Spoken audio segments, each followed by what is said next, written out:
Hello friends, आप लोगों का स्वागत है हाउस ऑफ कॉन्सेप्ट चैनल पे। तो दोस्तों आज हम बात करने वाले हैं पावर बीआई का एक इम्पॉर्टेंट टॉपिक डैक्स क्वेरी इवैल्यूएशन। आज हम समझने वाले हैं पावर बीआई के अंदर जब हम डैक्स क्वेरी लिखते हैं तो वो इवैल्यूएट कैसे होती है। कौन-कौन से इंजन्स बैकएंड पे काम करते हैं उस डैक्स क्वेरी को इवैल्यूएट करने के लिए, उस क्वेरी को एग्जीक्यूट करने के लिए। क्या पूरी साइकिल रहती है डैक्स क्वेरी एग्जीक्यूशन की। ये सब कुछ हम समझने वाले हैं। तो सीधे चलते हैं अपने टॉपिक की ओर।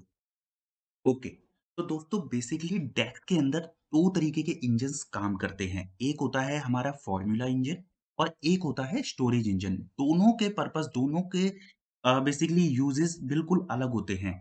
जो हमारा फ़ॉर्मूला इंजन होता है, वो बेसिकली डेक्स क्वेरी जो हम लिखते हैं, डेक्स क्वेरी जो हम राइट करते हैं, उस डेक्स क्वेरी को रीड करना और बेसिकली डेक्स क्वेरी की रिक्वेस्ट को एक्सेप्ट करना और उसको इंटरप्रेट करना, ये सारा काम रहता है फ़ॉर्मूला इंजन का।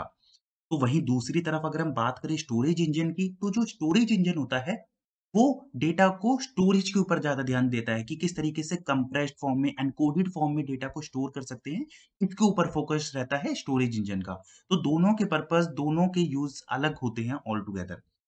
तो दोस्तों अब सीधे चलते हैं साइकिल की तरफ और साइकिल को समझते हैं, कैसे हम डेक्स क्वेरी लिखते हैं और क्या बैकएंड पे चीज़ें काम करती हैं, कैसे काम करती हैं, इसको समझते हैं। तो दोस्तों आपको पता होगा, हम बेसिक अगर मैं यहाँ दिखाऊँ आपको, मैंने एक बेसिक सी डेक्स क्वेरी लिखी है। अभी आपको इसको समझने की ज़रूरत नहीं है।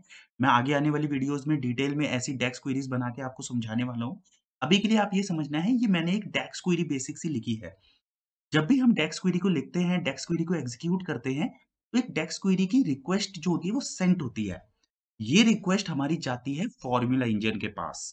अब जब ये रिक्वेस्ट फ़ॉर्मूला इंजन के पास जाती है, फ़ॉर्मूला इंजन क्या करता है, इंटरप्रेट करता है इस रिक्वेस्ट को और एक क्वेरी प्लान बना देता है।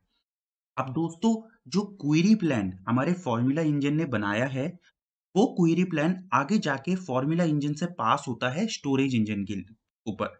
बेसिकली फ़ॉर्मूला इंजन उस क्वेरी प्लान को सेंड करता है स्टोरेज इंजन पे। अब हमें समझना है कि इस क्वेरी प्लान में होता क्या है।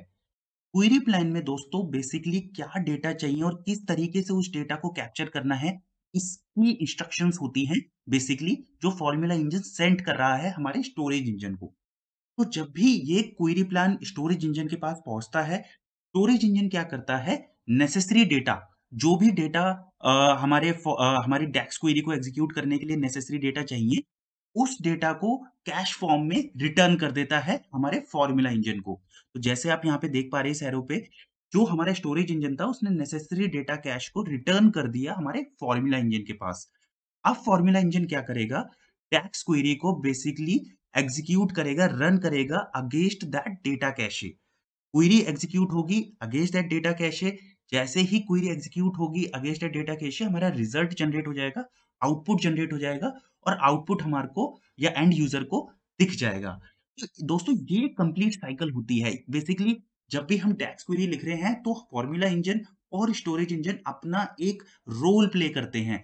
फ़ॉर्मूला इंजन हमसे क्वेरी को एक्सेप्ट करता है, इंटरप्रेट करता है, क्वेरी प्लान बनाता है और क्वेरी प्लान को स्टोरेज इंजन के पास भेज देता है। स्टोरेज इंजन इन रिटर्न उस क्वेरी प्लान के बेसिस पे डेटा कैश बनाता है, डेटा कैश को फ़ॉर्मूला इंजन के पास भेजता है और फ़ॉर्मूला इंजन फिर उस डेटा कैश के ऊपर क्वेरी को एग्ज़ीक्यूट करके आउटपुट को रिटर्न करता है। तो ये कंप्लीट साइकिल होती है, जो बैकएंड पे काम करती है जब भी हम टैक्स क्वेरी को लिखते हैं। तो दोस्तों अब थोड़ी बात करते हैं स्टोरेज इंजन के बारे में। तो फ्रेंड्स स्टोरेज इंजन भी 2 टाइप्स के होते हैं। एक होता है हमारा वर्टीपैक स्टोरेज इंजन और एक होता है हमारा डायरेक्ट क्वेरी। ये दोनों जो स्टोरेज इंजन होते हैं, ये बेसिकली डिवाइड होते हैं या फिर हम कह सकते हैं ये क्लासिफाई किए जाते हैं हमारे कनेक्शन के बेसिस पे कि किस तरीके का हमने कनेक्शन बनाया है, उसके बेसिस पे ये दोनों सेग्रीगेट होते हैं। अगर मैं आप लोगों को यहाँ पे दिखाऊँ, अगर मैं गेट डेटा कर रहा हूँ और मैंने SQL सर्वर को चूज़ किया है एज़ अ डेटाबेस सोर्स, तो आप यहाँ देख पाएँगे कि यहाँ डेटा कनेक्टिविटी मोड में 2 ऑप्शन आते हैं। एक आता है इम्पोर्ट और एक आता है डायरेक्ट क्वेरी। तो दोस्तों जो इम्पोर्ट होता है, जब भी हम इम्पोर्ट ऑप्शन को सेलेक्ट करते हैं, तो हमारा सारे डेटा जो हमारी डेटा टेबल है, वो जाके स्टोर होगी वर्टीपैक स्टोरेज इंजन में, जो बेसिकली वर्टीपैक हमारा जो इन मेमोरी में डेटा को स्टोर कर रहा है। वहीं अगर हम दोस्तों बात करते हैं डायरेक्ट क्वेरी ऑप्शन की, तो डायरेक्ट क्वेरी के अंदर हमारा डेटा कोई इन मेमोरी में स्टोर नहीं होता है। यहाँ पे हमारा जो डेटा रहेगा वो SQL सर्वर या पोस्टग्रेस जहाँ से भी हम डेटा को इम्पोर्ट कर रहे हैं, डेटा वहीं पे रिसाइड करेगा। हम केवल उस डेटा पे एक्शन लेंगे थ्रू आवर क्वेरीज़। डेटा हमारा हमेशा जो रिसाइड करेगा वो डेटाबेस के अंदर ही रहेगा, वो मेमोरी में इन मेमोरी में नहीं आएगा। तो यही एक डिफरेंस होता है इम्पोर्ट मोड और डायरेक्ट क्वेरी मोड में। तो दोस्तों ये तो रही स्टोरेज इंजन की बात।